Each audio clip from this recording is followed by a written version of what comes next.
सन्माननीय अध्यक्ष महोदय, आज जगद्गुरु तुकोबारायांच्या वैकुंठ गमनाचा दिवस अर्थात तुकाराम बीज, भागवत धर्मात कळसाचे स्थान असलेल्या आणि विचाराने महाराष्ट्राला समृद्ध करणाऱ्या जगद्गुरु तुकाराम महाराजांच्या चरणी साष्टांग दंडवत घालतो आणि त्यांनी जो संदेश दिला आहे, पिकवावे धन ज्याची आस करी जन, या तत्वाला अनुसरून राज्याचा अर्थसंकल्प या ठिकाणी मांडतो।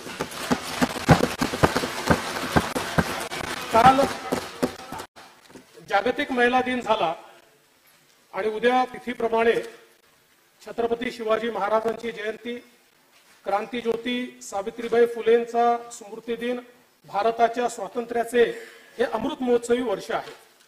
संत निवृत्तीनाथांचे 750वे जयंती वर्ष सुरू आहे, ज्यांनी भारताला केवळ संविधानच दिले नाही तर अर्थकारणावर सुद्धा मार्गदर्शन केले।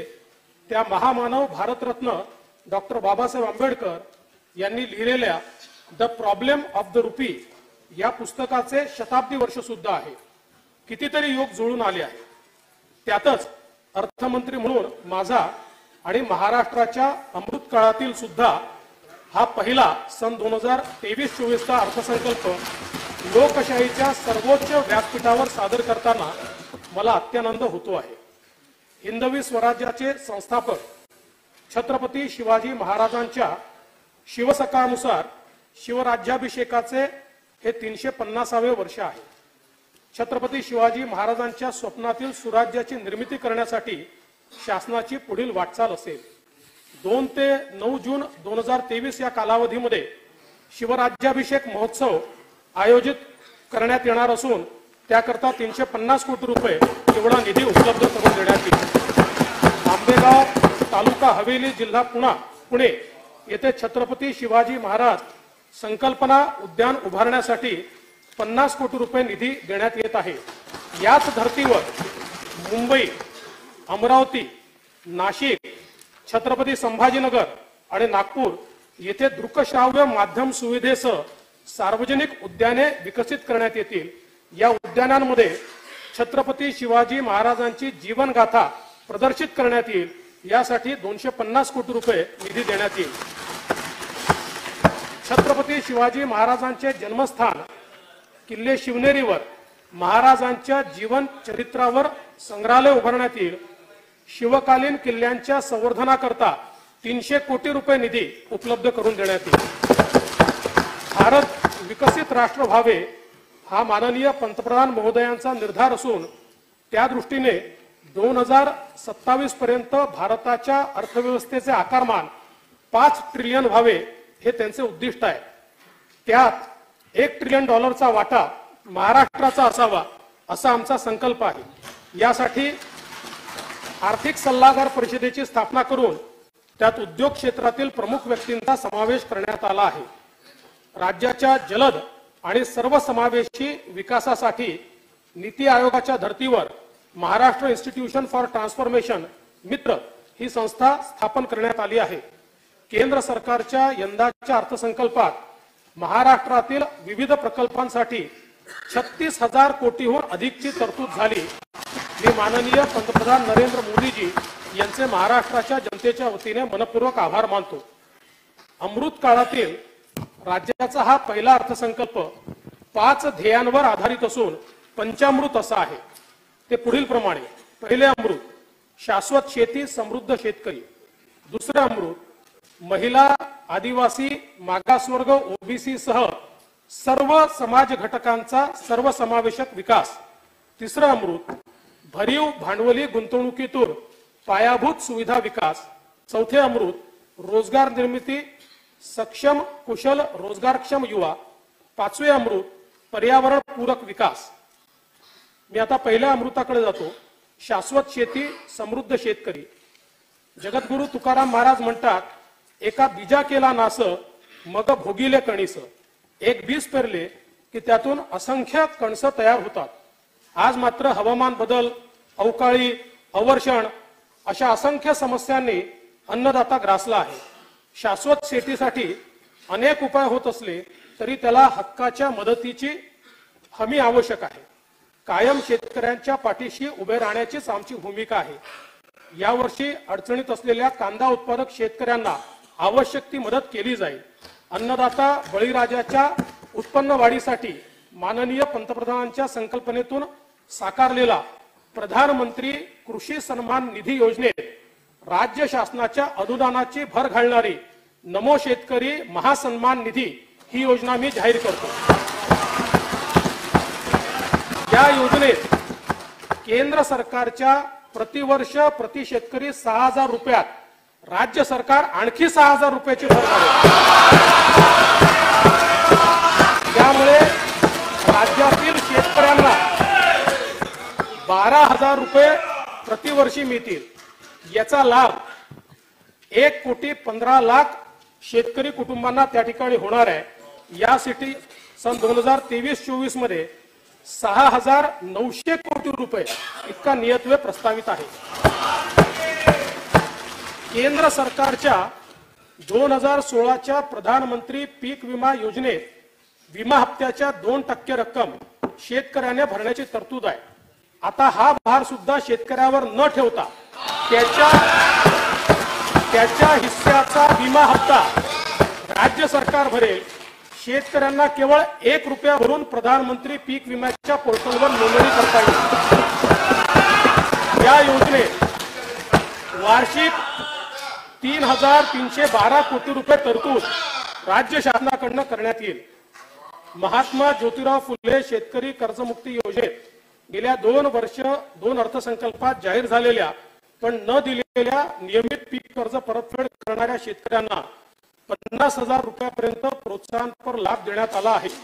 15 फेब्रुवारी 2023 पर्यंत 12,84,000 पात्र खातेधारकांच्या बँक खात्यात 4,683 कोटी रुपये थेट देण्यात आले आहेत. शेतीच्या शाश्वत विकासासाठी सर्वसमावेशकता अत्यंत गरजेची आहे. म्हणून महाकृषी विकास अभियान योजना मी जाहीर करतो.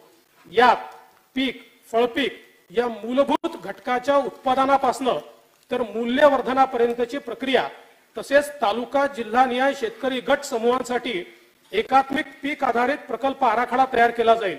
यातून शेतकऱ्यांच्या उत्पन्नात भरीव वाढ होईल. आगामी 5 वर्षात या योजनेकरता 3,000 कोटी रुपये उपलब्ध करून दिले जातील. आमच्या सरकारने 2017 साली छत्रपती शिवाजी महाराज शेतकरी सन्मान योजना सुरू केली होती. मधल्या काळात अनेक लाभार्थ्यांना या योजनेचे लाभ देण्यात आले नाहीत.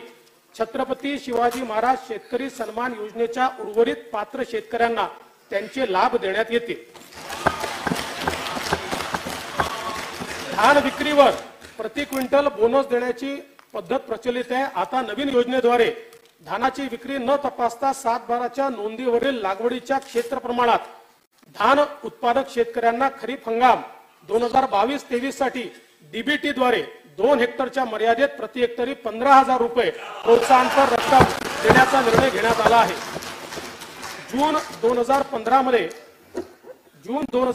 मध्ये सुरू केलेल्या मागेल त्याला शेततळे योजनेचा विस्तार करण्यात येत असून आता मागेल त्याला फळबाग, मागेल त्याला ठिबक सिंचन, मागेल त्याला शेततळे, मागेल त्याला शेततळ्याचं अस्तरीकरण, मागेल त्याला शेडनेट, मागेल त्याला हरितगृह आणि मागेल त्याला आधुनिक पेरणी यंत्र आणि कॉटन श्रेडर हे घटक उपलब्ध करून देण्याचे प्रस्तावित आहे.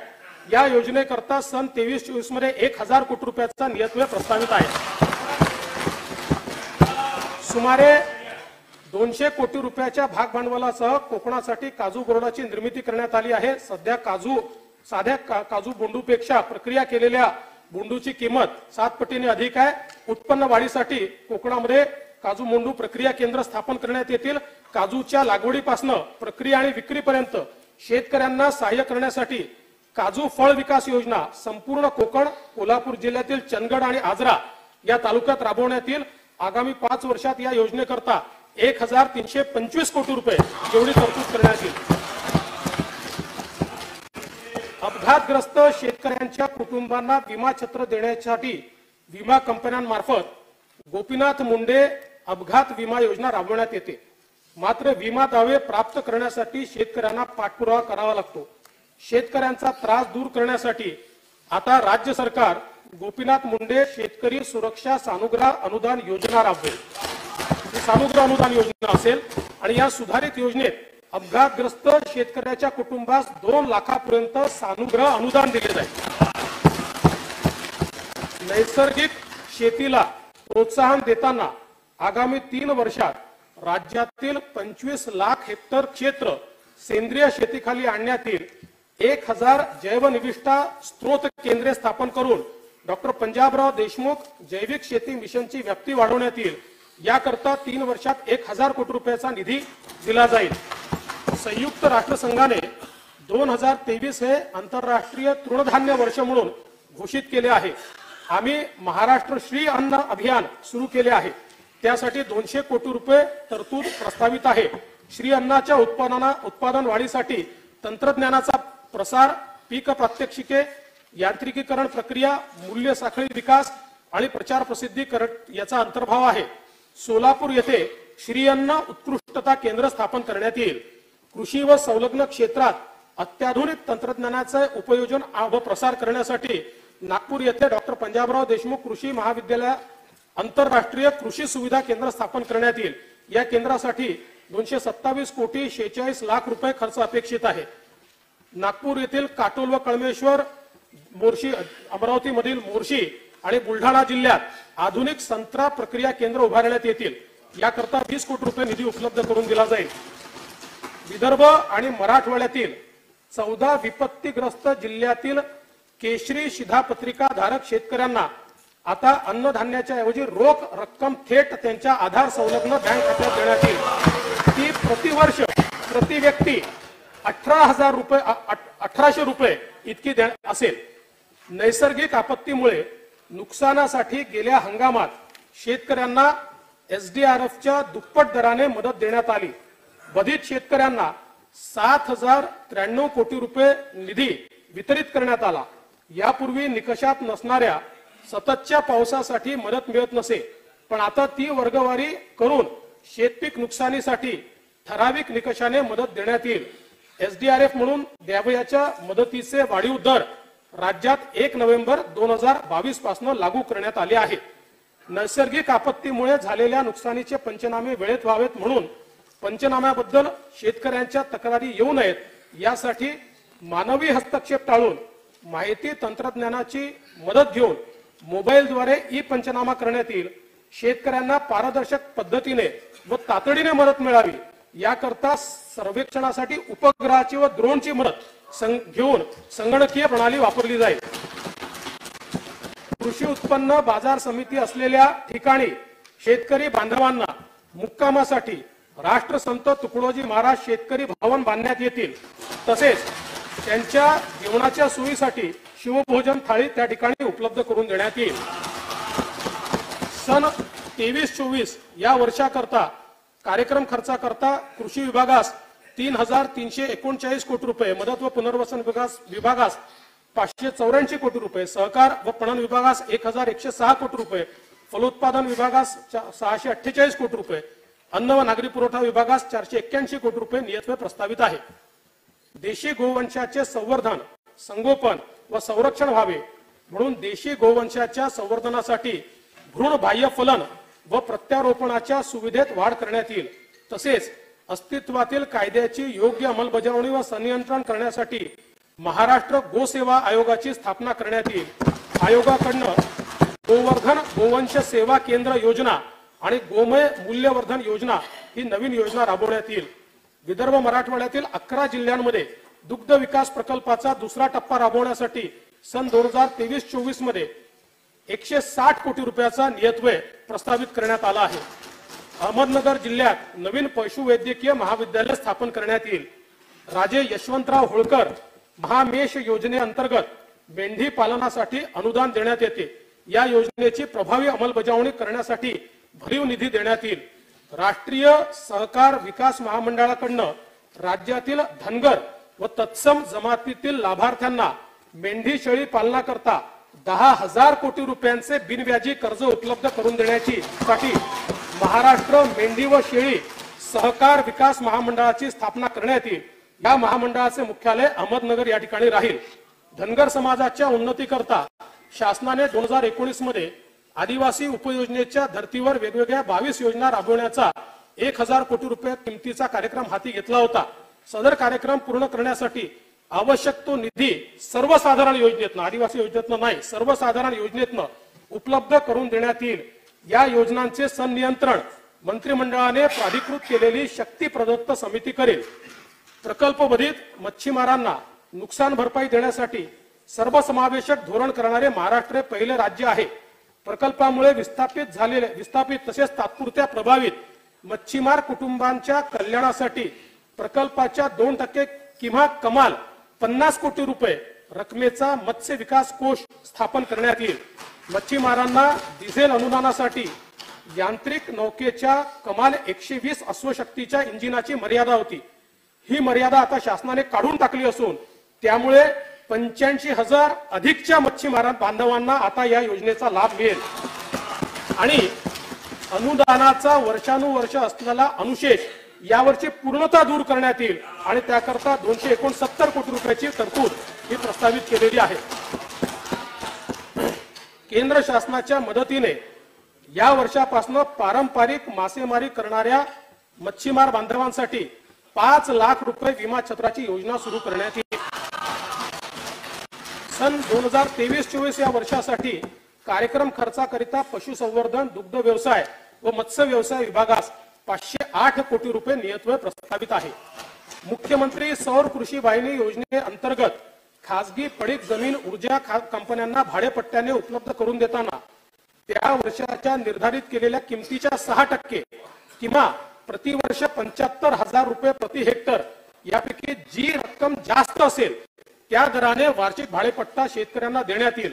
शेतकऱ्यांना दिवसा वीज पुरवठा होण्यासाठी आगामी 3 वर्षांमध्ये 30% कृषी वीज वाहिन्यांचे सौर ऊर्जीकरण करण्यात येणार असून सुमारे 9.5 लाख शेतकऱ्यांना याचा लाभ होईल।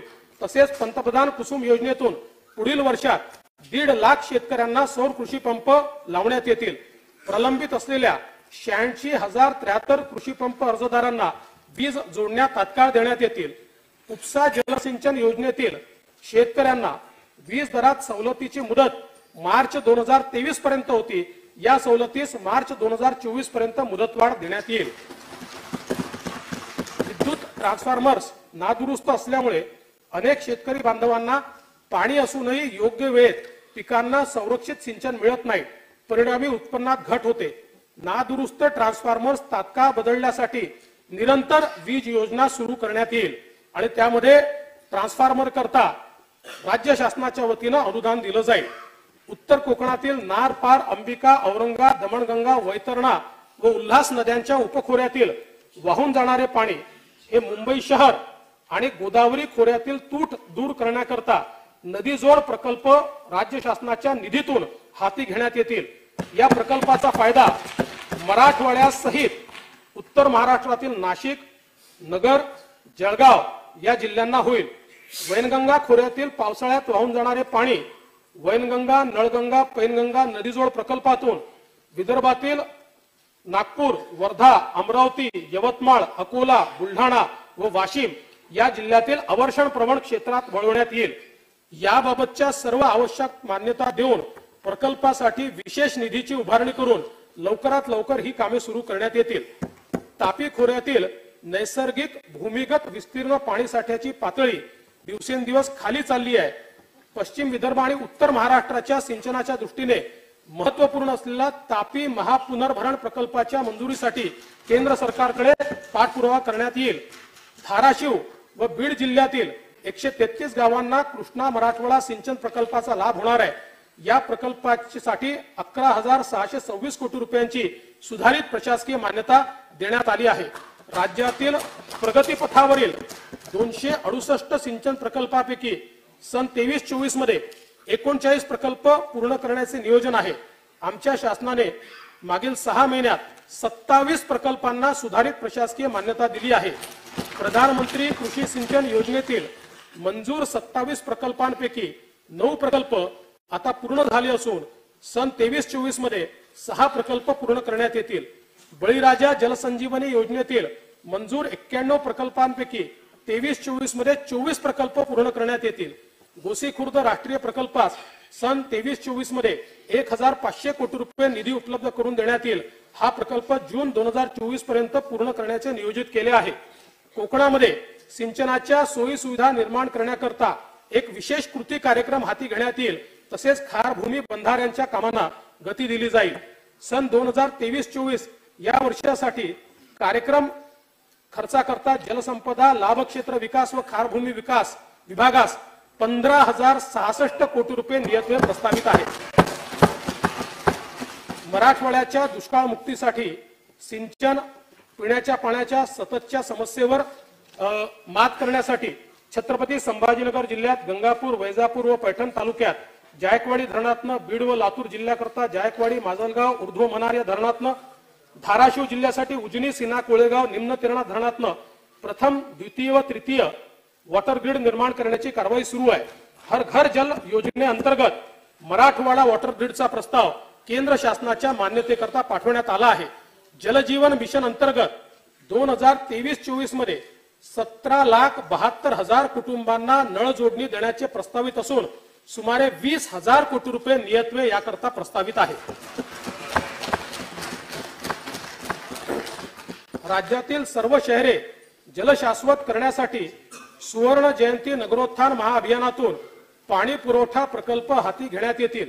स्वच्छ महाराष्ट्र अभियानातून 1,656 MLD क्षमतेचे मलनिस्सारण प्रकल्प, 10,000 किलोमीटर मलजल वाहिनी, 4,55,00,000 मेट्रिक टन साठलेल्या कचऱ्यावर प्रक्रिया करण्याचे प्रकल्प हाती घेण्यात येतील।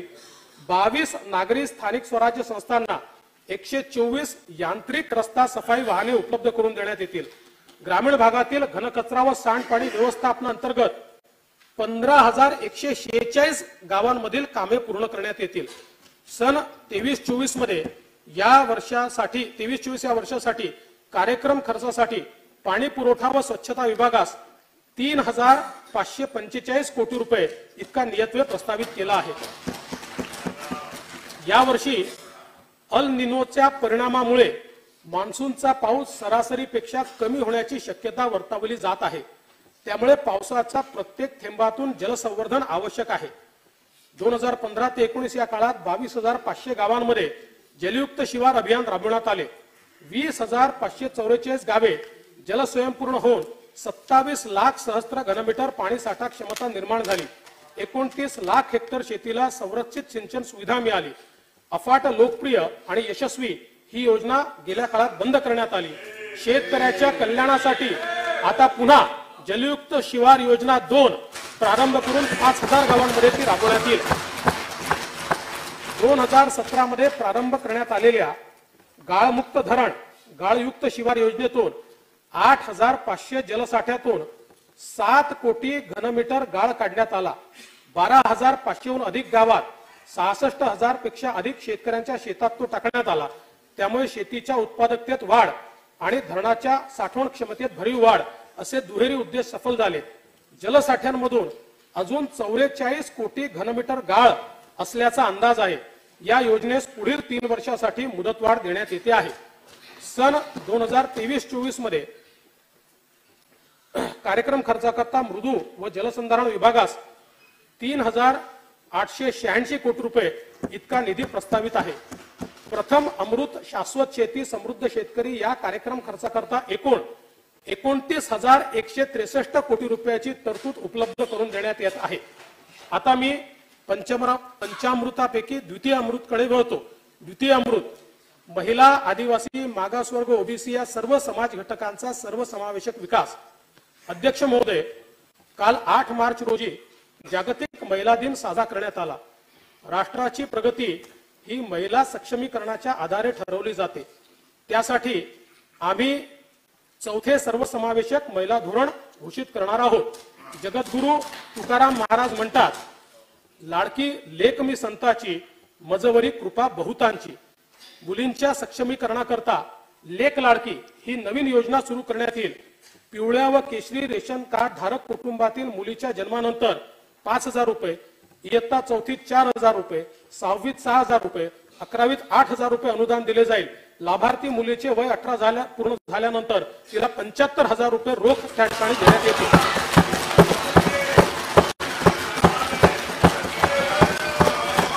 महोदय,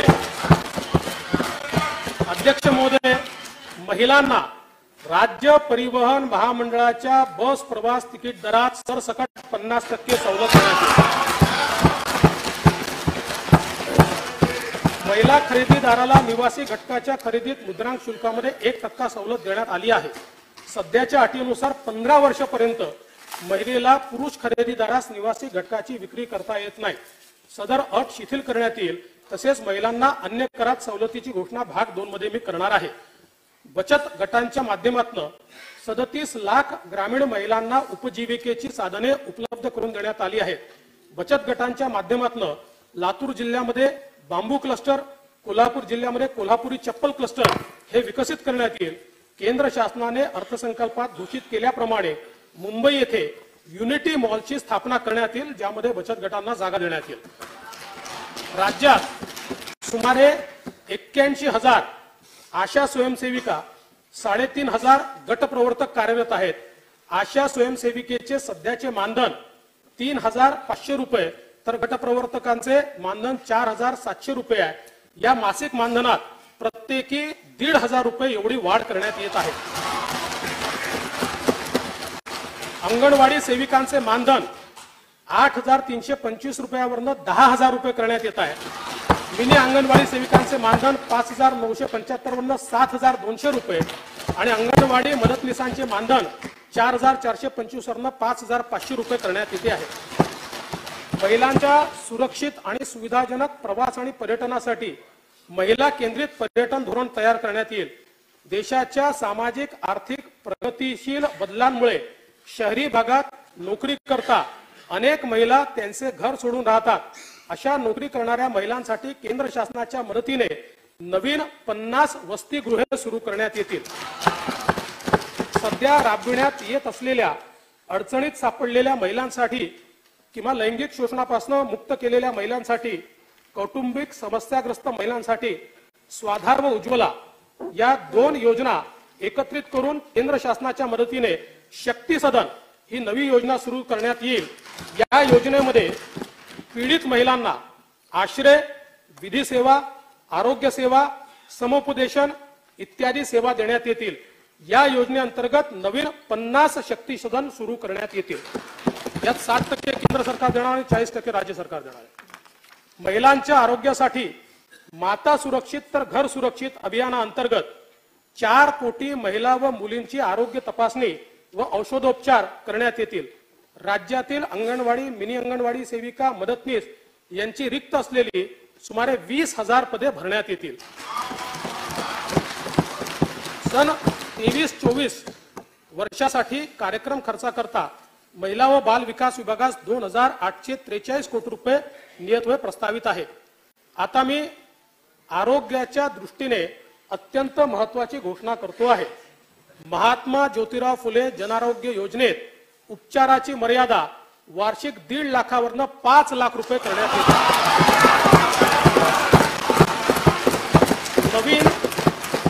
नवीन 200 रुग्णालयाचा या योजनेत समावेश करण्यात येईल. तसेच मूत्रपिंड प्रत्यारोपण शस्त्रक्रियांच्या दरात 2.5 लाख रुपयावरून 4 लाख रुपये इतकी वाढ करण्यात येईल. मुंबईमध्ये हिंद हृदय सम्राट स्वर्गीय बाळासाहेब ठाकरे यांच्या नावे आपला दवाखाना उपक्रम आपण सुरू केला. त्याला प्रचंड प्रतिसाद लाभला. तो पाहता आता संपूर्ण राज्यामध्ये हिंद हृदय सम्राट स्वर्गीय बाळासाहेब ठाकरे यांच्या नावे 700 आपला दवाखाना सुरू करण्यात येतील. त्यात विनामूल्य वैद्यकीय चाचण्या, चिकित्सा व उपचार करण्यात येतील.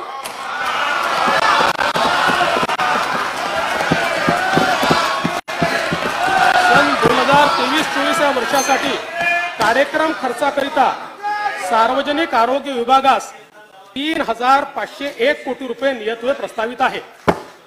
आमचे सरकार कायम अंत्योदयाचा विचार करणारे आहे. त्यामुळे संजय गांधी निराधार अनुदान योजना आणि श्रावणबाळ सेवा राज्य निवृत्ती योजनेतील पात्र लाभार्थ्यांच्या अर्थसहाय्यात 1,000 वरून 1,500 रुपये इतकी वाढ करण्यात येत आहे. यासाठी 2,400 कोटी रुपयाचा अतिरिक्त तरतूद करण्यात येईल. हे मानधन प्रतिमाह पहिल्याच आठवड्यात नियमितपणे प्रदान करण्यात येईल।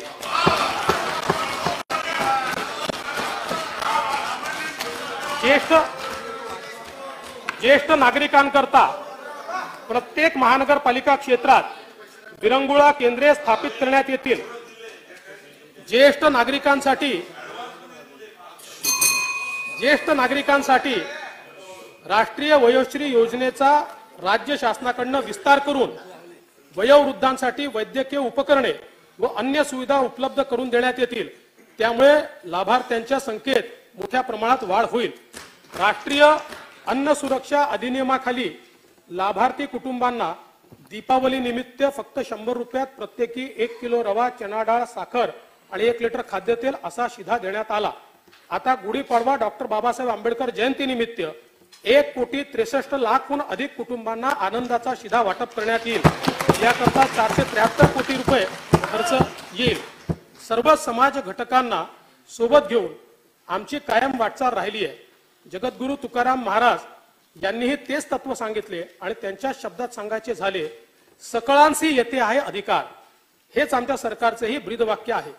वेगवेगळ्या समाज घटकांच्या उन्नतीसाठी स्थापन झालेल्या डॉक्टर बाबासाहेब आंबेडकर संशोधन व प्रशिक्षण संस्था बार्टी, छत्रपती शाहू महाराज संशोधन व प्रशिक्षण मानव विकास संस्था सारथी, महात्मा ज्योतिबा फुले संशोधन व प्रशिक्षण संस्था महाज्योती, महाराष्ट्र संशोधन उन्नती व प्रशिक्षण प्रबोधिनी अमृत, साहित्यरत्न लोकशाहीर अण्णाभाऊ साठे विकास महामंडळ, अण्णासाहेब पाटील आर्थिक विकास महामंडळ, महात्मा फुले आर्थिक विकास महामंडळ, शामराव पेजे आर्थिक विकास महामंडळ, महाराष्ट्र राज्य इतर मागासवर्गीय वित्त आणि विकास महामंडळ, वसंतराव नाईक विमुक्त जाती भटक्या जमाती विकास महामंडळ, मौलाना आझाद अल्पसंख्याक आर्थिक विकास महामंडळ, महिला आर्थिक विकास महामंडळ, संत सेनाजी महाराज केशशिल्पी महामंडळ या सर्व महामंडळांकरता पुरेशी तरतूद करण्यात आलेली आहे।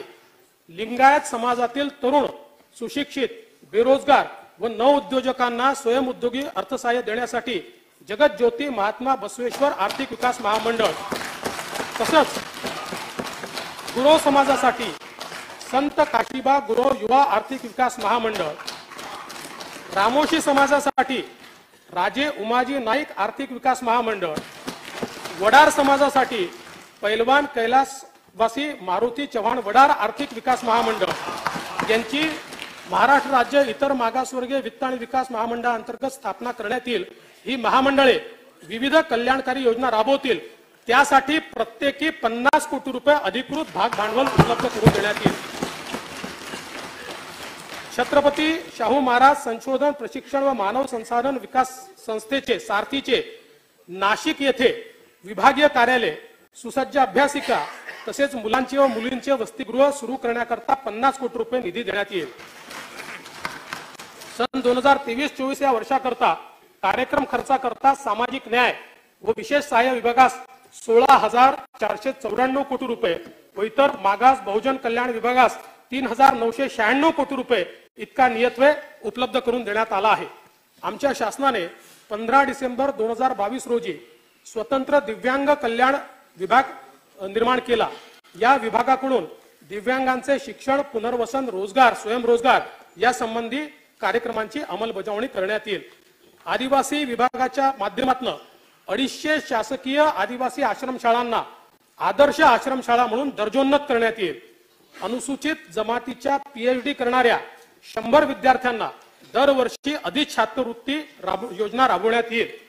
अल्पसंख्याक महिलांच्या आर्थिक विकासासाठी 15 जिल्ह्यांमध्ये सुमारे 3000 बचत गटाची निर्मिती करण्यात येईल।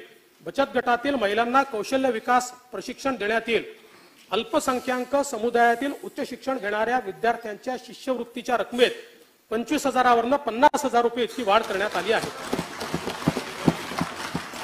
सन 2023-24 या वर्षासाठी कार्यक्रम खर्चासाठी दिव्यांग कल्याण विभागास 1,416 कोटी, आदिवासी विकास विभागात 12,655 कोटी आणि अल्पसंख्याक विकास विभागास 743 कोटी रुपये इतका नियतव्यय प्रस्तावित आहे। सर्वांसाठी घरे ही माननीय पंतप्रधान महोदयांची अतिशय महत्त्वाकांक्षी योजना आहे। राज्यातही ग्रामीण भागात 10 लाख घरांचा कार्यक्रम हाती घेण्यात येत आहे। प्रधानमंत्री आवास योजनेत यावर्षी 4 लाख घरे बांधून पूर्ण करण्यात येतील। यातील 2.5 लाख घरे अर्थात 60% घरे ही अनुसूचित जाती जमातीच्या लाभार्थ्यांसाठी तर 1.5 लाख घरे इतर प्रवर्गासाठी असतील. रमाई आवास योजनेत 1800 कोटी रुपये निधी देऊन 1.5 लाख घरकुलांची बांधणी यावर्षी करण्यात येईल आणि यासाठी यापैकी किमान 25,000 घरे ही मातंग समाजाकरता राखीव ठेवण्यात येतील. शबरी, पारधी व आदिम आवास योजनेत 1200 कोटी रुपये खर्चून 1 लाख घरे यावर्षी बांधण्यात येतील. यशवंतराव चव्हाण मुक्त वसाहत योजनेत विमुक्त जाती व भटक्या जमातीसाठी 25,000 तसेच धनगर समाजातील लाभार्थ्यांसाठी 25,000 घरे बांधण्यात येतील. यासाठी 600 कोटी रुपयाचा नियतव्यय उपलब्ध करून देण्यात येईल. इतर नवीन योजना इतर मागासवर्गीय लाभार्थ्यांसाठी येत्या 3 वर्षात 10 लाख घरे बांधण्यासाठी नवीन मोदी आवास घरकुल योजना सुरू करण्यात येत आहे. या योजनेसाठी 3 वर्षामध्ये 12,000 कोटी रुपये उपलब्ध करून देण्यात येतील. यापैकी 3 लाख घरे 3,600 कोटी रुपये खर्च करून 2023-24 या पहिल्याच वर्षात पूर्ण करण्यात येतील.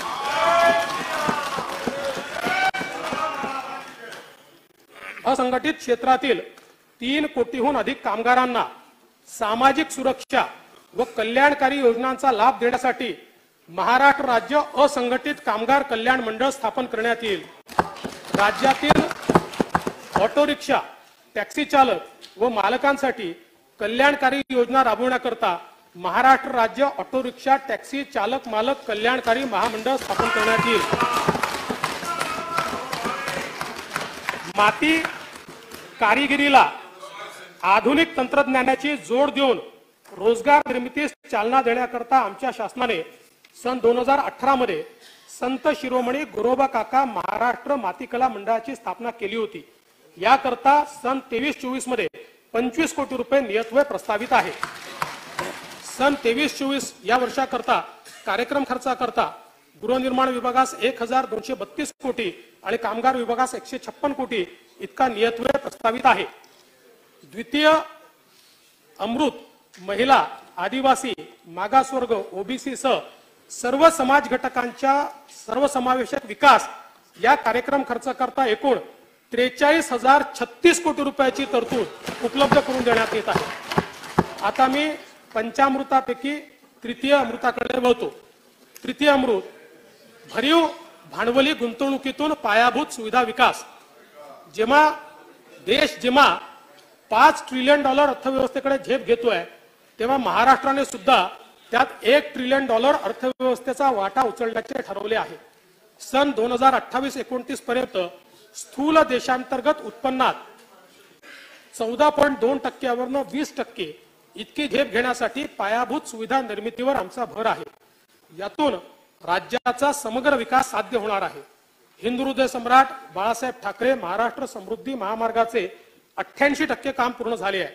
यातील नागपूर ते शिर्डी या पहिल्या टप्प्याचे लोकार्पण माननीय पंतप्रधानांच्या हस्ते डिसेंबर 22 मध्ये झाले आहे.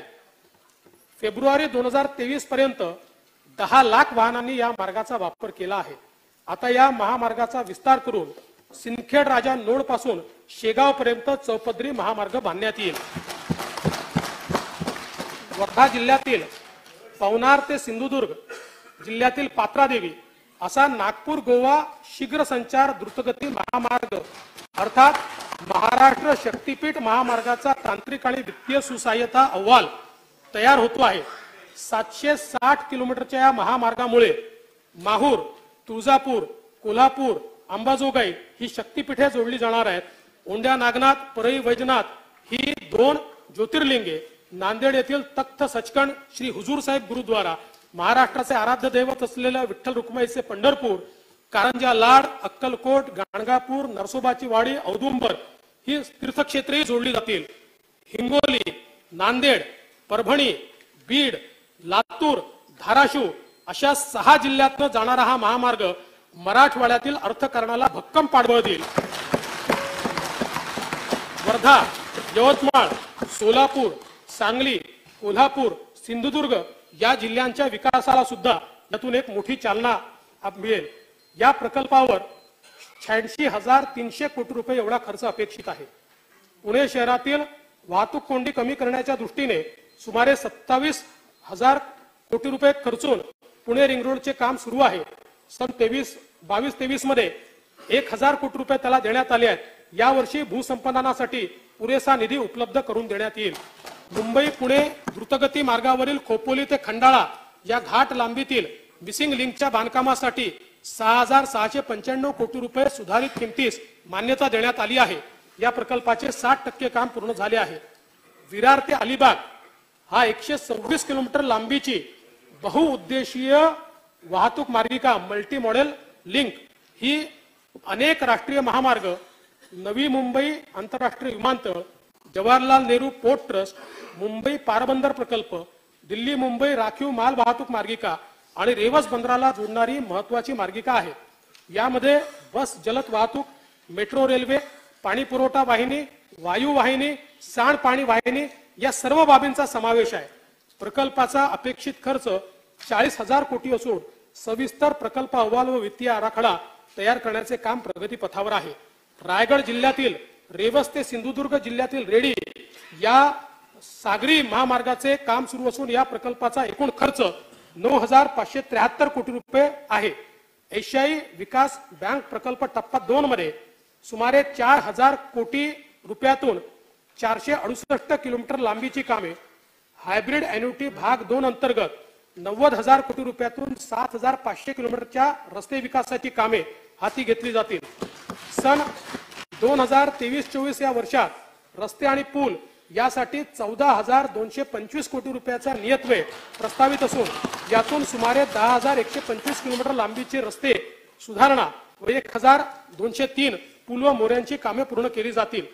मुंबई पुणे यशवंतराव चव्हाण द्रुतगती महामार्ग तसेच हिंदुहृदय सम्राट बाळासाहेब ठाकरे महाराष्ट्र समृद्धी महामार्गावर राबविण्यात येत असलेल्या एकात्मिक वाहतूक व्यवस्थापन प्रणालीच्या धर्तीवर मुंबई कोल्हापूर ठाणे धुळे नाशिक पुणे सोलापूर बीड नागपूर चंद्रपूर नागपूर अमरावती घोडबंदर अचाळ आणि अहमदनगर पुणे अकोला वाशिम या महामार्गावरही ही प्रणाली राबवण्यात येईल. सन 2023-24 या आर्थिक वर्षात इतर जिल्हा मार्ग व ग्रामीण मार्ग या रस्त्यांची 3,000 कोटी रुपये किमतीची 4,500 किलोमीटरच्या लांबीची रस्ते सुधारण्याची कामे सार्वजनिक बांधकाम विभागाकडून हाती घेण्यात येत आहेत. प्रधानमंत्री ग्राम सडक योजनेचा टप्पा 3 अंतर्गत महाराष्ट्र राज्यासाठी सुमारे 6,500 किलोमीटर लांबीचे उद्दिष्ट देण्यात आले आहे. यापैकी 5,500 किलोमीटर लांबीच्या रस्त्यांची कामे प्रगतीपथावर आहेत. मुख्यमंत्री ग्राम सडक योजनेत रस्ते टिकाऊ व्हावे यासाठी रस्ते बांधताना सिमेंट कॉन्क्रीट तसेच नवीन तंत्रज्ञानाचा वापर केला जाईल.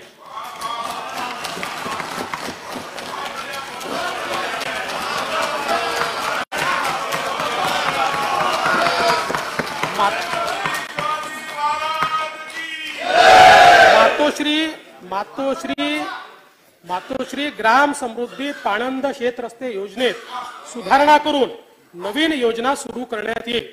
महाराष्ट्र राज्य पायाभूत सुविधा विकास महामंडळाची स्थापना करून विशेष मोहिमेद्वारे दवाखाने, प्राथमिक आरोग्य केंद्रे, शाळा, अंगणवाड्यांची बांधकामे प्राधान्याने करण्यात येतील. सर्व आदिवासी पाडे बारमही रस्त्यांनी जोडण्याकरता नवीन बिरसा मुंडा जोड रस्ते योजना,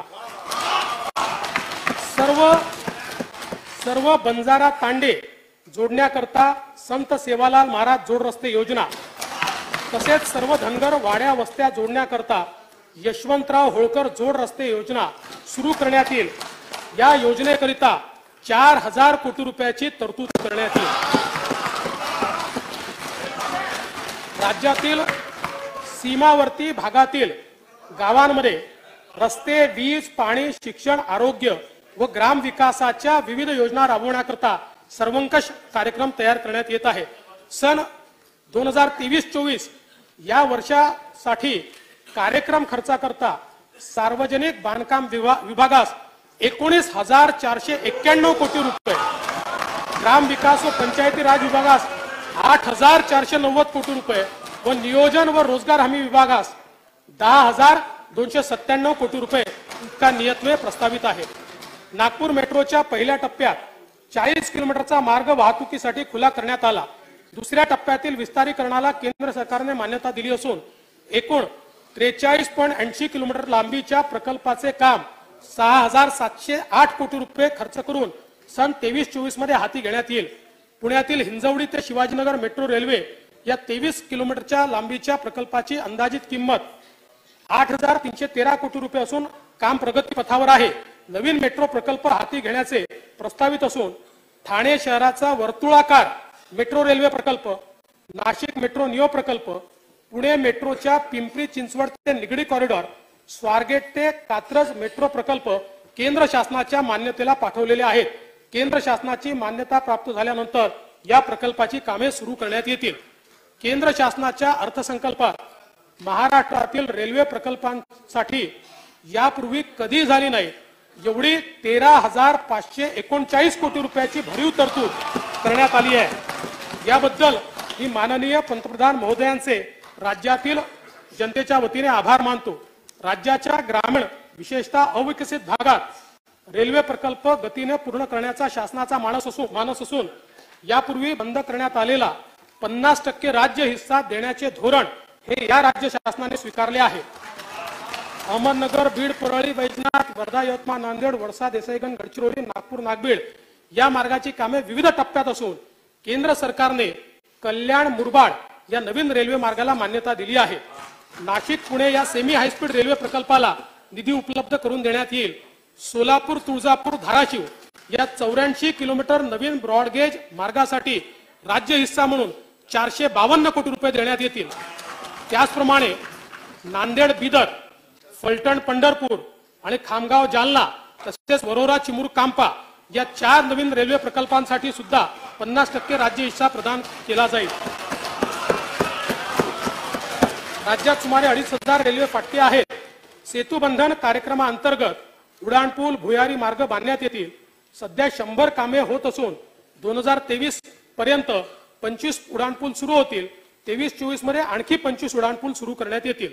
महाराष्ट्र राज्य मार्ग परिवहन महामंडळाच्या 100 बसस्थानकांच्या आधुनिकीकरण, दर्जावाढ आणि पुनर्बांधणी करता सुमारे 400 कोटी रुपये रकमेची कामे हाती घेण्यात येतील। शिर्डी विमानतळ येथे 527 कोटी रुपये खर्चून नवीन प्रवासी टर्मिनल उभारण्यात येईल। छत्रपती संभाजीनगर विमानतळाच्या भूसंपादनासाठी 734 कोटी रुपये निधी देण्यात येईल।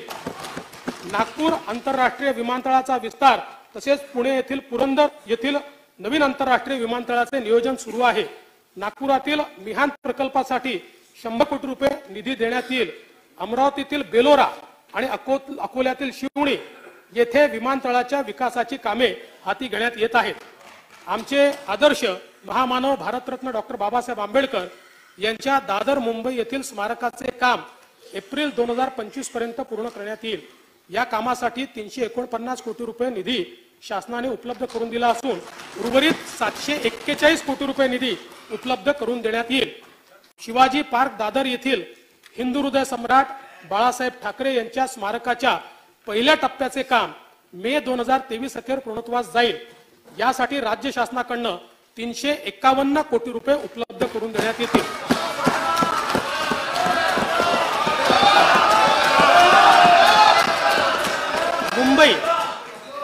मुंबई MMR आणि ठाणे परिसरातील रहिवाशांच्या प्रवाशांच्या सुविधेला आमचे सर्वोच्च प्राधान्य आहे। त्यामुळे 337 किलोमीटर लांबीचे मेट्रो जाळे विकसित करण्यात येत असून 46 किलोमीटरचा मार्ग वाहतुकीस खुला झाला आहे। सन 23-24 मध्ये आणखी 50 किलोमीटर मार्ग खुला होईल। मुंबईतील हाती घेण्यात आलेले नवीन मेट्रो प्रकल्प असे मुंबई मेट्रो मार्ग 10 गायमुख ते शिवाजी चौक मीरा रोड, एकूण लांबी 9.2 किलोमीटर, अंदाजित किंमत 4,476 कोटी रुपये। मुंबई मेट्रो मार्ग 11 वडाळा ते छत्रपती शिवाजी महाराज टर्मिनस, एकूण लांबी 12.77 किलोमीटर, अंदाजित किंमत 8,739 कोटी रुपये। मेट्रो मार्ग 12 कल्याण ते तळोजा, लांबी 20.75 किलोमीटर, प्रकल्पाचा अंदाजित खर्च 5,865 कोटी रुपये। हे प्रकल्प लवकरच पूर्ण करण्यात येतील। मुंबईच्या सुशोभीकरणाकरता 1729 कोटी रुपयाचे अंदाजित खर्चाची नागरी सेवा सुविधा सुधारण्याची 820 कामे हाती घेतली आहेत. 121 कामे पूर्ण झाली असून उर्वरित कामे प्रगतीपथावर आहे.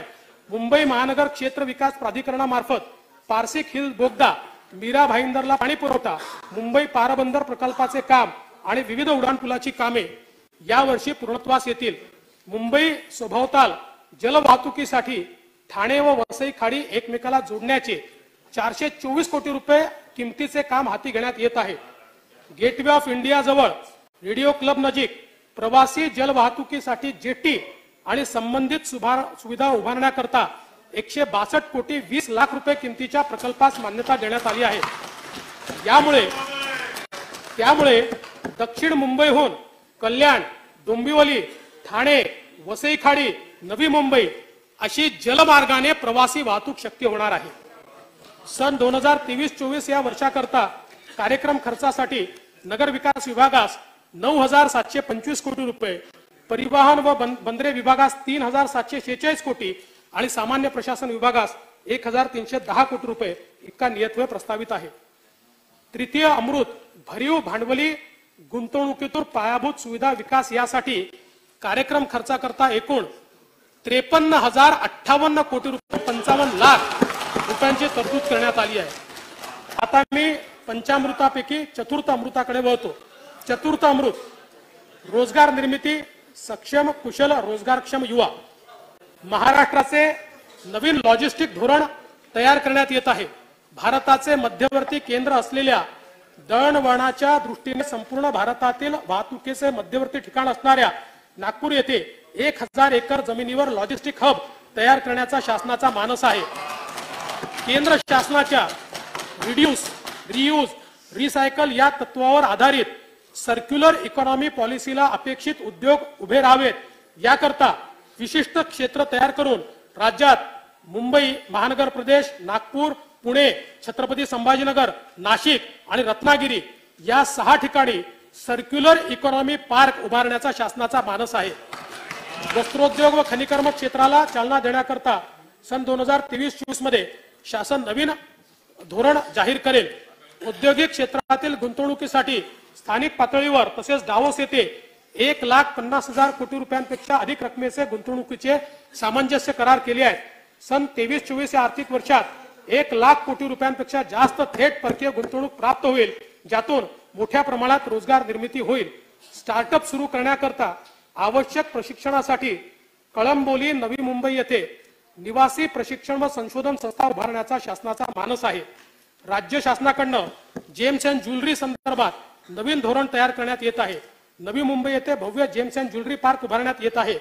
प्रयोगशाळेत तयार होणारे हिरे, रत्ने व आभूषणाच्या उद्योगांना विशेष प्रोत्साहन देण्यात येईल. महाराष्ट्र राज्य खादी व ग्रामोद्योग मंडळाने मधाचे गाव ही नाविन्यपूर्ण संकल्पना विकसित केली आहे. मांघर तालुका महाबळेश्वर हे गाव मधाचे गाव म्हणून प्रसिद्ध झाले आहे.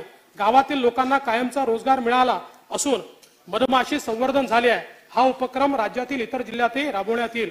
सन 2023-24 या वर्षासाठी कार्यक्रम खर्चाकरता उद्योग विभागास 934 कोटी आणि वस्त्रोद्योग विभागास 708 कोटी रुपये इतका नियतव्यय देण्यात आला आहे. आजच्या आधुनिक काळात कौशल्य विकास हा रोजगाराचा आत्मा आहे. जगद्गुरु तुकाराम महाराज म्हणतात, असाध्य ते साध्य करिता सायास, कारण अभ्यास तुका म्हणे. डिसेंबर 2022 अखेर 317 रोजगार मेळाव्यातून 29,870 उमेदवारांची निवड झाली. राजभवन येथे आयोजित कार्यक्रमात 1,25,000 उमेदवारांना रोजगार देण्यासाठी उद्योजकांशी सामंजस्य करार करण्यात आले. प्रधानमंत्री कौशल्य विकास योजनेत 8.85 लाखाहून अधिक तरुणांनी प्रशिक्षण पूर्ण केले. 2.81 लाखाहून अधिक शेतकऱ्यांना गटशेती व व्यावसायिकांच्या नोकरीसाठी प्रशिक्षित प्रमाणित केले आणि यातूनच 300 शेतकरी उत्पादक गटांची स्थापना करण्यात आली. गावाकडून शहरांकडे होणारे स्थलांतर थांबावे व स्थानिक पातळीवर रोजगार व स्वयंरोजगाराकरता प्रायोगिक तत्वावर 500 ग्रामपंचायतीमध्ये कौशल्य विकास कार्यक्रम सुरू करण्यात येईल. लहान मुलांमध्ये कौशल्य शिक्षणाची आवड निर्माण व्हावी म्हणून महानगरपालिका आणि जिल्हा परिषद शाळांमध्ये कौशल्य प्रशिक्षण वर्ग सुरू करण्यात येतील. शैक्षणिक वर्ष 2023-24 पासून मुंबईतील 200 शाळांमध्ये या प्रशिक्षणाची सुरुवात करण्यात येईल. कौशल्य वर्धनाद्वारे युवकांना रोजगारक्षम बनवण्याकरता पुढील 3 वर्षात 2307 कोटी रुपयाची अतिरिक्त गुंतवणूक करून राज्यातील 500 औद्योगिक प्रशिक्षण संस्थांची दर्जावाढ करण्यात येईल। तसेच 75 औद्योगिक प्रशिक्षण संस्थांचे आधुनिकीकरण करण्याकरता 610 कोटी रुपयाचा प्रकल्प हा राबवण्यात येईल। 1 नोव्हेंबर 2022 रोजी महाराष्ट्र राज्य कौशल्य विद्यापीठाचे उद्घाटन करण्यात आले। विद्यापीठात BBA in retail management, MBA in innovation and new venture, cyber सुरक्षा यासारखे शैक्षणिक कार्यक्रम सुरू आहेत। सन 2023-24 या वर्षाकरता कार्यक्रम खर्चाकरता कौशल्य, रोजगार, उद्योजकता व नाविन्यता विकास विभागात 738 कोटी रुपये नियतव्यय प्रस्तावित आहे। शालेय शिक्षण, उच्च शिक्षण, तंत्र शिक्षण, आदिवासी विकास विभाग, सामाजिक न्याय विभाग, दिव्यांग कल्याण विभाग, महिला व बाल विकास विभाग तसेच इतर मागास व बहुजन कल्याण विभागाच्या माध्यमातून अंगणवाडी ते उच्च शिक्षणासाठी 1,0866 कोटी रुपये गुंतवणूक करण्यात आली आहे। शिक्षणाचे महत्त्व लक्षात घेऊन या गुंतवणुकीत वाढ करून 2023-24 मध्ये 1,11,285 कोटी रुपये एवढा नियतव्यय प्रस्तावित केला आहे। म्हणजे सगळे मिळून शिक्षणावर आपण काय खर्च करतो हे याच्यातून आपल्या लक्षात येईल। पगार तर मुख्य आहेत त्याच्यात। भारतीय स्वातंत्र्याच्या अमृत महोत्सवी वर्षाचे औचित्य साधून शासनाच्या नियंत्रणाखालील आस्थापनांमध्ये रिक्त असलेली 75,000 पदे भरण्याची मोहीम आमच्या शासनाने हाती घेतली आहे। शिष्यवृत्तीच्या रकमेत 5वी ते 7वी करता 1,000 रुपयावरनं 5,000 रुपये आणि 8वी ते 10वी करता 1,500 रुपयावरनं 7,500 रुपये प्रतिवर्ष प्रति विद्यार्थी वाढ करण्यात येत आहे। राज्यामध्ये स्थानिक स्वराज्य संस्थांच्या शाळांमध्ये शिक्षण घेणाऱ्या इयत्ता 8वी पर्यंतच्या सर्व प्रवर्गाच्या विद्यार्थ्यांना शासनाकडून गणवेश वितरण करण्यात येईल। प्राथमिक व उच्च प्राथमिक शिक्षण सेवकांना 6,000 रुपयावरनं 16,000 रुपये, माध्यमिक शिक्षण सेवकांना 8,000 रुपयावरनं 18,000 रुपये आणि उच्च माध्यमिक शिक्षण सेवकांना 9,000 रुपयावरनं 20,000 रुपये मानधनवाढ देण्याचा निर्णय झाला आहे। राज्य शासनाकडून खासगी अनुदानित शाळांना टप्प्याटप्प्याने अनुदानांवर आणण्याची प्रक्रिया सुरू आहे। यावर्षी अंशतः अनुदानित शाळांना अनुदान देण्यासाठी 1,160 कोटी रुपयाची तरतूद करण्यात आली आहे। राष्ट्रीय शैक्षणिक धोरण 2020 नुसार पीएम श्री शाळा या योजनेचा आरंभ करण्यात आला आहे।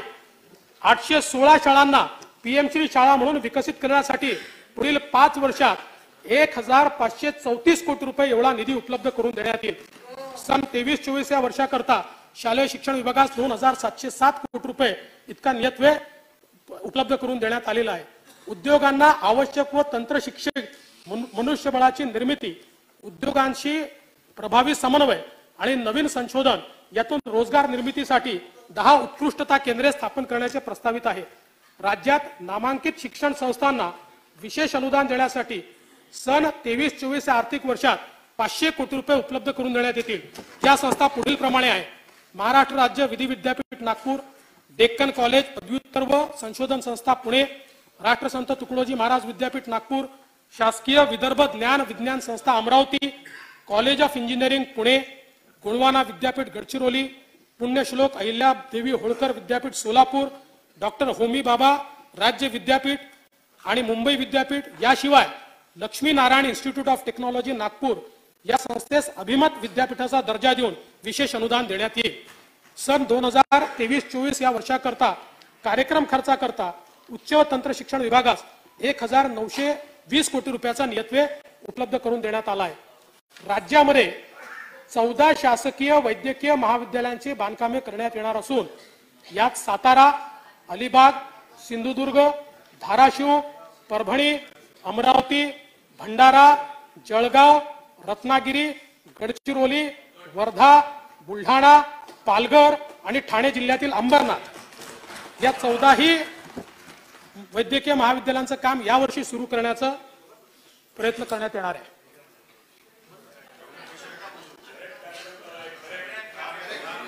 या वर्षासाठी कार्यक्रम खर्चाकरता वैद्यकीय शिक्षण व औषधी द्रव्य विभागास 2,355 कोटी रुपये एवढा नियतव्यय प्रस्तावित आहे।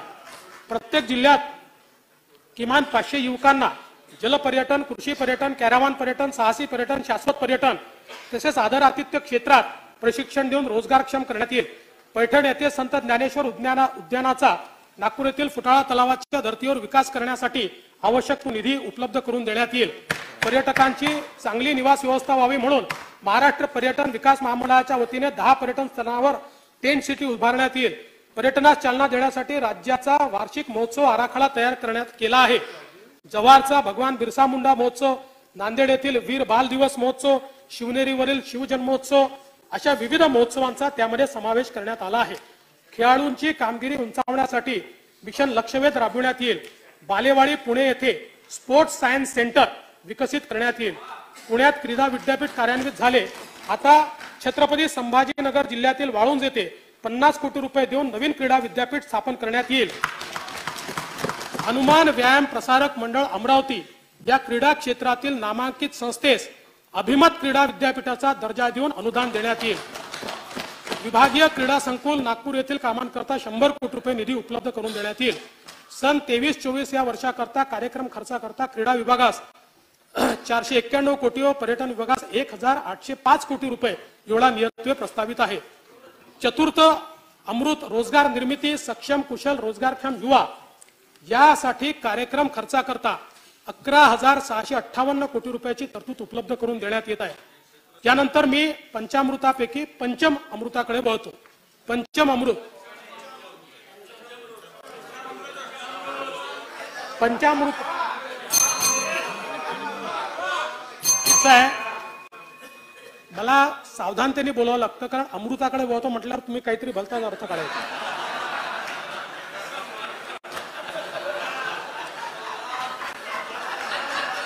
जगद्गुरु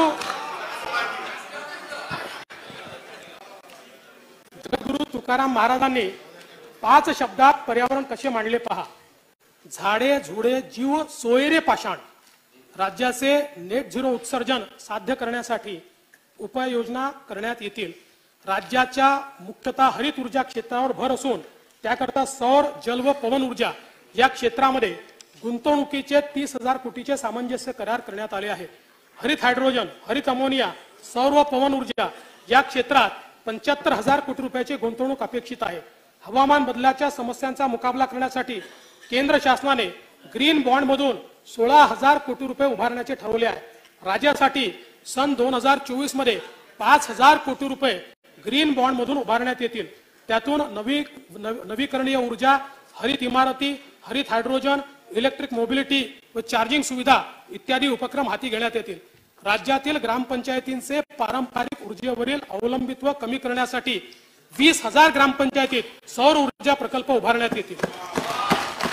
भुसावळ येथे 500 किलोवॅट सौर ऊर्जेचा वापर करून 20 घनमीटर प्रति तास हायड्रोजन निर्मिती करण्यात येईल. समुद्री तृण व शैवाळ युक्त समृद्धी महाराष्ट्राच्या समुद्र किनाऱ्याला लाभली आहे. कार्बन उत्सर्जन कमी करण्यासाठी सांडपाणी प्रक्रिया, जैव इंधन औद्योगिक वापरात या शैवाळाची उपयुक्तता लक्षात घेता शैवाळ शेतीला प्रोत्साहन देण्यात येईल. त्यासाठी अभ्यास गट स्थापन करण्यात येईल. जायकवाडी येथील नाथसागर जलाशयात तरंगत्या सौर ऊर्जा पॅनलद्वारे ऊर्जा निर्मिती करण्यात येईल. शासकीय, निमशासकीय, स्थानिक स्वराज्य संस्था व सार्वजनिक उपक्रमाच्या मालकीचे 15 किंवा त्यापेक्षा जास्त वर्ष जुनी वाहने निष्कासित करण्यात येत आहेत. खासगी वाहनांना 8 व 15 वर्षाच्या आत स्वेच्छेने निष्कासित केल्यास नवीन वाहन खरेदीसाठी कर सवलत देण्यात येईल. राज्य परिवहन मंडळाच्या ताफ्यात 5,150 इलेक्ट्रिक बसेसचा समावेश करण्यात येईल. तसेच चार्जिंग स्टेशनचे जाळे उभारण्यात येईल आणि 5,000 डिझेल बसेसचे द्रवरूप नैसर्गिक वायू इंधनावरील वाहनांमध्ये रूपांतर करण्यात येईल. माध्यमिक व उच्च माध्यमिक शाळांमध्ये पर्यावरण सेवा योजना 12 जिल्ह्यातील 50 शाळांमध्ये सुरू आहे. या योजनेची व्याप्ती वाढवून येत्या 5 वर्षात 7,500 शाळांमध्ये ही योजना राबवण्यात येईल.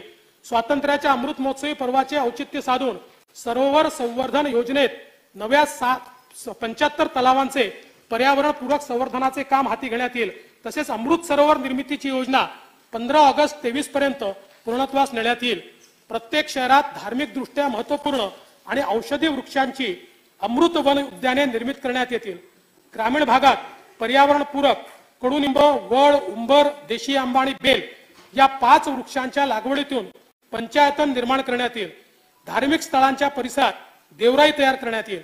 औषधी, शोभिवंत व व्यावसायिक दृष्ट्या महत्वाच्या वृक्ष प्रजातींची प्रमाणित रोपांच्या निर्मितीसाठी 50 हायटेक रोपवाटिकांची स्थापना करण्यात येईल.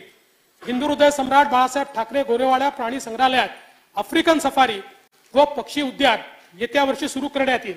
शिवनेरी तालुका जुन्नर जिल्हा पुणे येथे बिबट सफारी सुरू करण्यात येईल. सन 2023-24 या वर्षासाठी कार्यक्रम खर्चाकरता वन विभागास 2294 कोटी, पर्यावरण व वातावरणीय बदल विभागास 224 कोटी आणि ऊर्जा विभागास 10,919 कोटी रुपये इतका नियतव्यय प्रस्तावित आहे.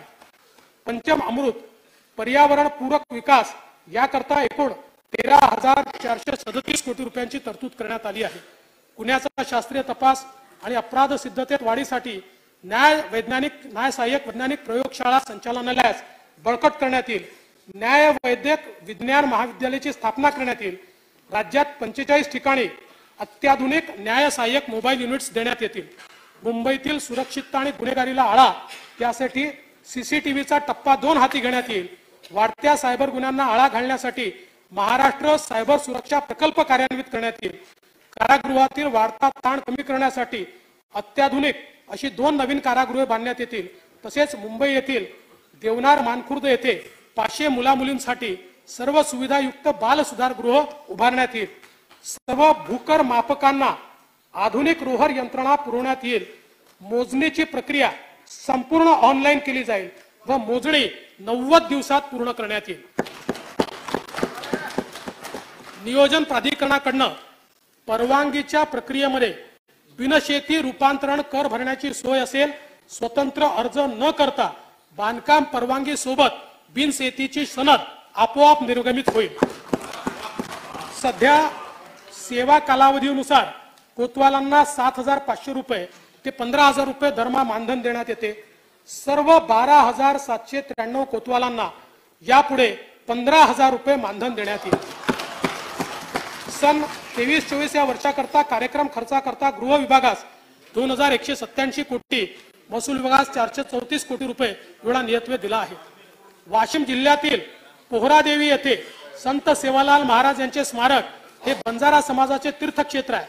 पोहरादेवी व उमरी तीर्थक्षेत्राच्या सुमारे 500 कोटी रुपये रकमेच्या विकास आराखड्यातील कामे पुरेसा निधी उपलब्ध करून पूर्ण करण्यात येतील. सह्याद्री पर्वतात स्थित, हे आपल्याकरता महत्वाचं आहे, सगळ्यांना संदेश आहे. सह्याद्री पर्वतात स्थित थेट शिवशंकराशी संबंधित असलेल्या भीमा नदीच्या तीरी अत्यंत प्राचीन आणि जागृत असलेल्या तसेच शिवपुराणात वर्णिलेल्या पुणे जिल्ह्यातील भीमाशंकर ज्योतिर्लिंगासह त्र्यंबकेश्वर जिल्हा नाशिक, घृष्णेश्वर जिल्हा छत्रपती संभाजीनगर, औंढ्या नागनाथ जिल्हा हिंगोली, वैजनाथ जिल्हा बीड या महाराष्ट्रातील 5ही ज्योतिर्लिंग तीर्थक्षेत्र परिसर विकासाची कामे हाती घेण्यात येतील. राज्यातील प्राचीन मंदिराच्या जतन संवर्धनाची कामे हाती घेण्यात येतील. यासाठी 300 कोटी रुपये तरतूद प्रस्तावित केली आहे.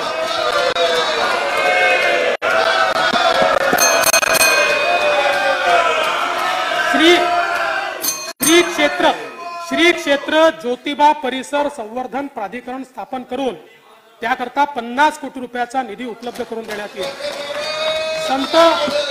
संत गाडगे बाबा यांचे गाडगेनगर येथील समाधी स्थळ तसेच कर्मभूमी असलेल्या ऋणमोचन तीर्थक्षेत्रासाठी 25 कोटी रुपये निधी उपलब्ध करून देण्यात येईल. हे वर्ष चक्रधर स्वामी अष्टशताब्दी जन्मोत्सवाचे वर्ष आहे. महाराष्ट्रामध्ये महानुभाव पंथाच्या दृष्टीने महत्वपूर्ण असलेल्या रिद्धपूर, काटोल, विष्णूर, जाळीचा देव, पोहीचा देव, नांदेड, पांचाळेश्वर, पैठण येथील देवस्थानाच्या ठिकाणी विकास करण्याकरता भरीव तरतूद करण्यात येईल. श्री संत नामदेव महाराजांचा अभंग आहे, नाचू कीर्तनाचे रंगी ज्ञानदीप लावू जगी. वारकरी संप्रदायाने एक संपन्न वारसा महाराष्ट्राला दिला आहे. अनेक कीर्तनकार, प्रवचनकार, निरूपणकार हे आध्यात्मिक शिकवण तर देतातच, याशिवाय व्यसनमुक्ती, अंधश्रद्धा निर्मूलन, शिक्षण आदी क्षेत्रात मौलिक कामगिरी करून राष्ट्र चारित्र्य घडवित आहेत. राष्ट्र निर्माणातील या सर्व सच्च्या पाईकांसाठी श्री संत नामदेव महाराज कीर्तनकार सन्मान योजना राबवण्यात येईल। प्रज्ञाचक्षू संत गुलाबराव महाराजांच्या अमरावती जिल्ह्यातील स्मारकाकरता निधी उपलब्ध करून देण्यात येईल। राष्ट्रसंत तुकडोजी महाराजांच्या प्रेरणेने 1942च्या स्वातंत्र्य लढ्यात बलिदान दिलेल्या स्वातंत्र्य सैनिकांची स्मृती भावी पिढीला सदैव प्रेरणा देत राहावी याकरता आष्टी जिल्हा वर्धा येथे भव्य व साजेश स्मृतीस्थळ उभारण्यात येईल। महात्मा गांधींनी मिठाचा सत्याग्रह सुरू केल्यानंतर त्याला प्रतिसाद म्हणून विदर्भात जंगल सत्याग्रह करण्यात आला होता। महाराष्ट्रातील 3 ठिकाणी जंगल सत्याग्रहाची स्मारके उभारण्यात येतील। संत ज्ञानेश्वर माऊली व संत तुकोबाराय यांच्या पालखीसोबत संत सोपानदेव, संत निवृत्तीनाथ, संत मुक्ताई यांचे निर्मलवारी करता 20 कोटी रुपये निधी उपलब्ध करून देण्यात येत आहे। बीड जिल्ह्यातील गहिनीनाथ गडाच्या संवर्धन व विकासासाठी 25 कोटी रुपये निधीची तरतूद करण्यात येईल।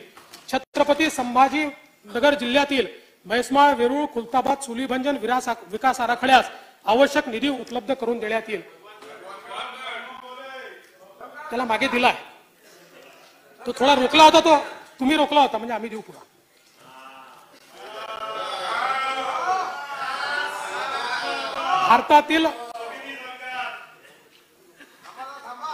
भारतातील पहिली मुलींची शाळा पुणे शहरातील गंजपेठ येथे भिडेवाडा येथे सुरू झाली।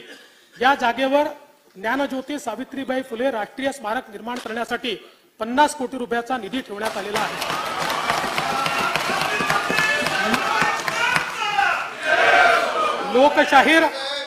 लोकशाहीर अण्णाभाऊ साठे यांचे जन्मस्थळ वाटेगाव, तालुका वाळवा, जिल्हा सांगली येथे स्मारकासाठी 25 कोटी रुपये निधी देण्यात येईल। स्वर्गीय रासू गवई यांच्या अमरावती येथील स्मारकाकरता 25 कोटी रुपये निधी देण्यात येईल। महाराष्ट्रातील ख्यातकीर्त विचारवंत साक्षेपी समीक्षक कैलासवासी नरहर कुरंदकर यांच्या नांदेड येथील स्मारकास आवश्यक निधी देण्यात येईल। कोकरूड तालुका शिराळा, जिल्हा सांगली येथे स्वर्गीय शिवाजीराव देशमुख यांचे स्मारक उभारण्यासाठी 20 कोटी रुपयाचा निधी देण्यात येईल। संत जगनाडे महाराजांचा जीवनाचा परिचय नवीन पिढीला व्हावा म्हणून नागपूर येथे श्री संत जगनाडे महाराज आर्ट गॅलरी उभारण्यासाठी 6 कोटी रुपये निधी देण्यात येईल। तसेच सुदुंबरे तालुका मावळ, जिल्हा पुणे येथे त्यांच्या समाधी स्थळाच्या विकासासाठी 25 कोटी रुपये निधी देण्यात येईल। श्री क्षेत्र रिद्धपूर, जिल्हा अमरावती ही महानुभाव पंथाचीच नव्हे तर मराठी वाङ्मयाची सुद्धा काशी आहे। या भूमीमध्ये मराठीतील पहिला हस्तलिखित आद्य ग्रंथ लीळाचरित्र चक्रधर स्वामींनी लिहिला। रिद्धपूर, जिल्हा अमरावती येथे मराठी भाषा विद्यापीठ स्थापन करण्यात येईल। विश्वकोश कार्यालयासाठी वाई, जिल्हा सातारा येथे आणि मराठी भाषा भवन उपकेंद्र ऐरोली येथे इमारतीचे बांधकाम करण्यात येईल। मराठी भाषेचा प्रचार प्रसार करण्यासाठी मराठी भाषा युवक मंडळे स्थापन करण्यात येतील। सांगली येथे नवीन नाट्यगृहाच्या बांधकामासाठी 25 कोटी रुपये निधी उपलब्ध करून देण्यात येईल। राज्यातील सर्व नाट्यगृहाच्या देखभाल दुरुस्तीसाठी 50 कोटी रुपये राखून ठेवण्यात आले आहेत।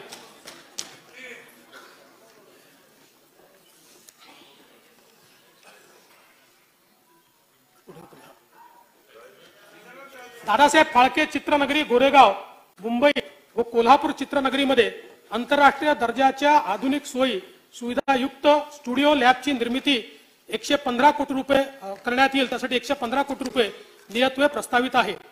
कलाकार व कला प्रकार यांची अद्यावत माहिती लुप्त होत चाललेल्या कला प्रकारांचे जतन व संवर्धन यासाठी महाराष्ट्र कलाकार कल्याण मंडळाची स्थापना करण्यात येईल। नागपूर येथील विदर्भ साहित्य संघाच्या शताब्दी निमित्त 10 कोटी रुपये निधी देण्यात येईल।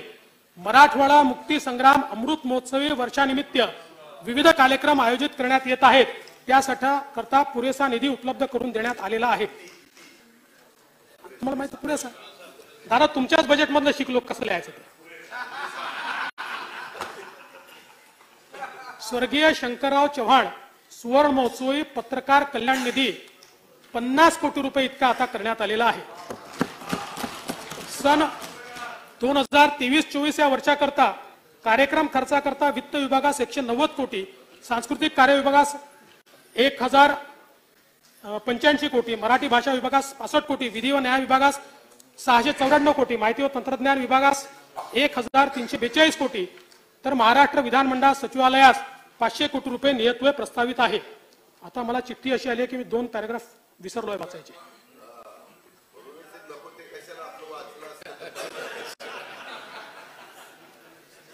नाही नाही, त्यांना वाटलं मी वाचलंय, ते सगळं वाचलं करणार ना.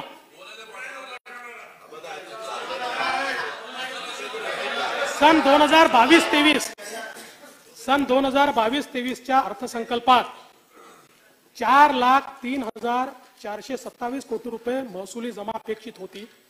महसुली जमेचे सुधारित अंदाज 4,30,994 कोटी रुपये निश्चित करण्यात आले आहेत.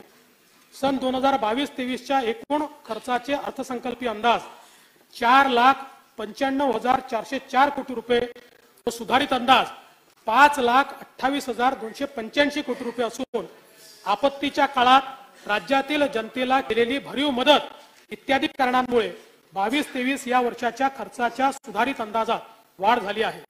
सन 2023-24 या आर्थिक वर्षात जिल्हा वार्षिक योजनेअंतर्गत 15,150 कोटी रुपयांची भरीव तरतूद करण्यात आली आहे. मागील वर्षीच्या तुलनेत ही तरतूद 1,810 कोटी रुपयांनी जास्त आहे. सन 2023-24 मध्ये कार्यक्रम खर्चाची रक्कम 1,72,000 कोटी रुपये निश्चित करण्यात आली होती. त्यामध्ये अनुसूचित जाती उपयोजनेच्या 13,820 कोटी रुपये तर आदिवासी विकास उपयोजनेचे 12,655 कोटी रुपये नियतव्ययाचा समावेश आहे. सन 2023-24च्या अर्थसंकल्पामध्ये एकूण खर्चासाठी 5,47,450 कोटी रुपयाची तरतूद केली आहे. सन 2023-24च्या अर्थसंकल्पामध्ये महसुली जमा 4,49,522 कोटी रुपये, महसुली खर्च 4,65,645 कोटी रुपये अंदाजित केला आहे. परिणामी 16,122 कोटी रुपये महसुली तूट येत आहे. राजकोषीय सुधारणांमध्ये राज्य नेहमीच अग्रेसर राहिला आहे. राजकोषीय उत्तरदायित्व वित्तीय व्यवस्थापन कायद्यानुसार राज्याची महसुली तूट ही सातत्याने स्थूल राज्य उत्पन्नाच्या 1% पेक्षा कमी राहिली आहे आणि राजकोषीय तूट स्थूल राज्य उत्पन्नाच्या 3% पेक्षा कमी ठेवण्यास शासन यशस्वी ठरले आहे. 23-24 मध्ये राजकोषीय तूट 95,500 कोटी 80 लाख रुपये एवढी असेल. यंदाच्या अर्थसंकल्पाचे वैशिष्ट्य म्हणजे हा जनभागीदारी असलेला अर्थसंकल्प आहे. मी राज्यातील जनतेकडून त्यांच्या मनातील अर्थसंकल्पाविषयीच्या सूचना मागवल्या होत्या. मला सांगायला आनंद वाटतो की 7 दिवसात सुमारे 40,000 सूचना प्राप्त झाल्या. या सर्व सहभागींचे मी मनापासून आभार मानतो. सर्व सूचना काळजीपूर्वक तपासून त्यातील काही अर्थसंकल्पात समाविष्ट केल्या आहेत. यानंतर मी अर्थसंकल्पाच्या भाग 2 कडे वळतो आणि पाणी पितो.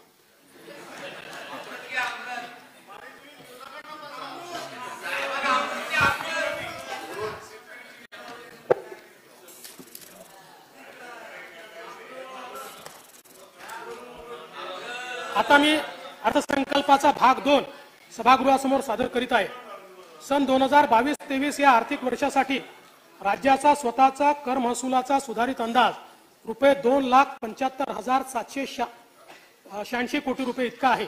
यामध्ये वस्तू व सेवा कर, मूल्यवर्धित कर, मुद्रांक शुल्क व नोंदणी फी, राज्य उत्पादन शुल्क या करांचा वाटा 2,43,411 कोटी रुपये आहे. सन 2023-24 या आर्थिक वर्षासाठी राज्याच्या स्वतःच्या कर महसुलाचे अर्थसंकल्पीय उद्दिष्ट रुपये 2,98,181 कोटी एवढे निश्चित करण्यात आले आहे. राज्य शासनातर्फे प्रस्तावित असलेल्या विविध आर्थिक उपयोजनांमुळे हे उद्दिष्ट पूर्ण होईल याची मला खात्री आहे. महिला सक्षमीकरण, करदात्यांना सवलती आणि शासनाच्या महसुलात वृद्धी होऊनच अर्थव्यवस्थेला चालना देण्यासाठी मी पुढील प्रस्ताव सादर करीत आहे. नोकरी करणाऱ्या महिलांना सध्या मासिक 10,000 रुपयापेक्षा अधिक वेतन असल्यास व्यवसाय कर भरावा लागतो. महिलांची क्रयशक्ती वाढविण्यासाठी ही मर्यादा 10,000 25,000 रुपये प्रस्तावित करण्यात येते आहे. त्यामुळे मासिक 25,000 रुपयेपर्यंत वेतन असलेल्या महिलांना कोणताही व्यवसाय कर भरावा लागणार नाही. व्यवसाय कर अधिनियमांमध्ये दिव्यांग व्यक्तीची व्याख्या दिव्यांग व्यक्ती हक्क अधिनियम 2016 नुसार सुधारित करण्याचे प्रस्तावित आहे। या सुधारणेमुळे व्यवसाय कर सुटीसाठी प्राप्त ठरणाऱ्या दिव्यांग व्यक्तींच्या संख्येत वाढ होईल, तसेच व्यवसाय करातून सूट देण्याची प्रक्रिया सोपी होईल। हवाई वाहतुकीला प्रोत्साहन आणि आर्थिक विकासाला गती देण्याच्या उद्देशाने बृहन्मुंबई महानगरपालिका, पुणे महानगरपालिका आणि रायगड जिल्हा या भौगोलिक क्षेत्रात विमान चालन चक्की इंधनावरील म्हणजे एटीएफ वरील मूल्यवर्धित कराचा दर 25% बंगलोर आणि गोव्याच्या समकक्ष म्हणजे 18% करण्याचे प्रस्तावित आहे। वस्तू व सेवा कर कायदा लागू होण्यापूर्वी राज्य कर विभागातर्फे राबविण्यात आलेल्या विविध कायद्यांच्या संदर्भात महाराष्ट्र कर व्याज शास्ती व विलंब शुल्क यांच्या थकबाकीची तडजोड योजना 2023 ही अभय योजना मी जाहीर करत आहे। या अभय योजनेचा कालावधी 1 मे 2023 ते 31 ऑक्टोबर 2023 असेल। म्हणजे जीएसटी लागायच्या आधीची थकबाकीची योजना आहे, जी तुम्ही केली होती तशीच आहे। दिनांक 1 मे 2000 वैधानिक आदेशानुसार कोणत्याही वर्षासाठीची व्यापाऱ्याची थकबाकी रुपये 2 लाखापर्यंत असल्यास सदर रक्कम त्या वर्षासाठी पूर्णपणे माफ करण्याचे प्रस्तावित आहे। या अभय योजनेचा लाभ लहान व्यापाऱ्यांना अंदाजे 1 लाख प्रकरणात होईल। कोणत्याही वैधानिक आदेशानुसार व्यापाऱ्याची थकबाकी रुपये 50 लाख किंवा त्यापेक्षा कमी आहे, अशा प्रकरणात एकूण थकबाकीच्या 20% रक्कम भरल्यास उर्वरित 80% रकमेस माफी देण्यात येईल। लहान व मध्यम व्यापाऱ्यास याचा लाभ अंदाजे 80,000 प्रकरणात होईल। वरील प्रस्तावांना सन्माननीय सदस्यांचा पाठिंबा मिळेल असा माझा विश्वास आहे। आज तुकाराम बीज असल्याने जगद्गुरु संत तुकाराम महाराजांचा चे अभंग माझ्या भाषणात आले। तुकोबाराय म्हणायचे, स्वप्नी ही दुःख कोणी न देखे डोळा, हीच त्यांची रामराज्याची कल्पना होती। ज्ञानेश्वर माऊली म्हणतात, दुरितांचे तिमिर जाहो, विश्वस्व धर्म सूर्य पाहो, जो जे वांछील तो ते लाहो, प्राणी जात। या अर्थसंकल्पाचा हाच प्रासादिक संदेश आहे, तीच आमची प्रामाणिक भावना आहे। तशीच कृती राज्य सरकारकडून होईल। जय हिंद, जय महाराष्ट्र। सन 2023-2024 चा अर्थसंकल्प सभागृहासमोर सादर करण्यात आला। अर्थसंकल्पीय प्रकाशनाचे पेनड्राईव्ह असलेल्या सूटकेसेस सन्माननीय सदस्यांना देण्याची व्यवस्था वित्त विभागातर्फे विधान भवनात करिता आरक्षित असलेल्या वाहनतळाच्या मोकळ्या जागेवर उभारण्यात आलेल्या मंडपामध्ये विधान भवन मुंबई येथे करण्यात आली आहे। सन्माननीय सदस्यांनी वितरणाच्या ठिकाणावरून सदर प्रकाशनाचे पेनड्राईव्ह असलेले सूटकेसेस प्राप्त करून घ्याव्यात। तसेच सदर अर्थसंकल्पीय प्रकाशने महाराष्ट्र विधिमंडळाच्या व शासनाच्या संकेतस्थळावरून उपलब्ध करून देण्यात येतील।